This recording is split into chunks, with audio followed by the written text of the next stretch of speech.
వినూత్నమైన ఆలోచనలతో సరికొత్తదైన పద్ధతిలో ఎంతో జాగ్రత్తతో మరెంతో బాధ్యతతో మీ ముందుకు విచ్చేసింది దర్శి ఆన్లైన్ స్టోర్. మీకు కావాల్సిన సర్వీసెస్ అనగా plumbing, electrician, painting, carpenter, salon, housekeeping మొదలగు అనేక సర్వీసెస్ ను మీ ఇంటి వద్దకు తీసుకుని వస్తుంది మన దర్శి ఆన్లైన్ స్టోర్.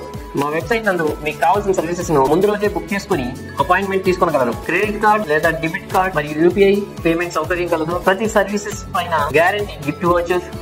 దర్శి గ్రామ పంచాయతీ స్థాయి నుంచి నగర పంచాయతీ స్థాయికి, నగర పంచాయతీ స్థాయి నుంచి మున్సిపాలిటీ స్థాయికి కాగితాల్లో అభివృద్ధి చెందిందే గాని సౌకర్యాల కల్పనలో మాత్రం దూరంగా ఉండిపోయిందనే విమర్శలు వినిపిస్తున్నాయి. దర్శి గడియార స్తంభం ప్రాంతంలో వాహనదారులకు వాహనాలకు పార్కింగ్ సౌకర్యం లేక నడి రోడ్ల మీదనే పార్కింగ్ చేస్తుండటం జరుగుతుండగా పోలీసులు వేసే పెనాల్టీలకు కూడా ప్రజలు గురవుతున్నారు. యాక్సిడెంట్లు కూడా జరుగుతున్నాయి. ఎక్కడ పార్కింగ్ చేసుకోవాలో అర్థం కాక ప్రజలు అల్లాడిపోతున్నారు. రోడ్లు గ్రామ పంచాయతీ స్థాయిలో ఉన్న స్థాయిలోనే ఉండిపోయాయి. అధికారులు మాత్రం రోడ్ల విస్తరణకై ప్రకటనలకై పరిమితమయ్యారే గాని వాటిని పట్టించుకున్న పరిస్థితులు లేవనే ఆరోపణలు వినిపిస్తున్నాయి. ప్రజల వాహనాల పార్కింగ్ కు శాస్త్రీయమైన తగు ఏర్పాట్లు చేయాల్సిన అవసరం సంబంధిత అధికారులపై ఉంది.